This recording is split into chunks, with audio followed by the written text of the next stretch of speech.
আমি কাজগুলো করেছি তার মধ্যে হিরোই নাই। তো সবাই ভাবছে যে কি ব্যাপার, আমি হিরো ছাড়া মানে কাজ কিভাবে স্টার্ট করছি এবং করছি।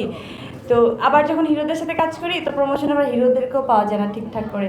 তো আমি কাজ করতে এসেও নানা ধরনের আম, মানে এভাবে আমার বলা উচিত না, সবাই এমনিতেই আমাকে একটু সহ্য করতে বেশি ভাবে।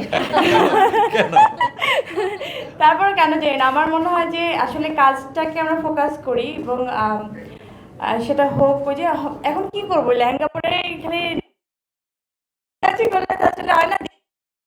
আমরা একটা কাজ চাই, একটা জায়গা চাই, সেখান থেকে ক্যারেক্টারটা বেশি ইম্পর্টেন্ট, চরিত্রটা ইম্পর্টেন্ট। সেখানে যখন আপনি চরিত্রকে বেশি ফোকাস করতে যাবেন তো ওই নারীকেন্দ্রিক ব্যাপারটাই চলে আসে, কারণ তো আমি নারী। তো আমি ওই হয়েই কাজটা যখন করি তো আমার ভালো লাগে যে আমার এই টিমটার মধ্যে আমি প্রথমে ডিরেক্টর যখন মানে বললো যে একজন নারী ডিরেক্টর, তো আমি বললাম ঠিক আছে চলো, প্রথম ভরসাটা পাওয়া গেল। কেন পুরুষ হলে পরে করতে না?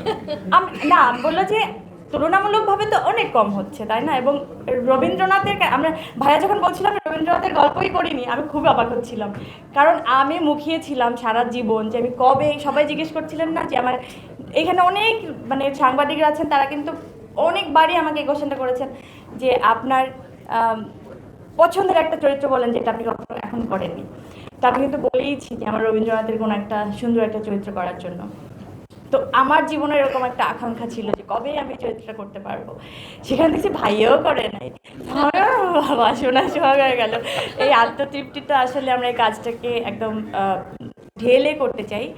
দেখা যাক কতটুকু তৃপ্তি আমরা পাই এবং আপনাদেরকে দিতে পারি ইনশাআল্লাহ। আপনার পুরোটাই যথাযথভাবে চেষ্টা করবো।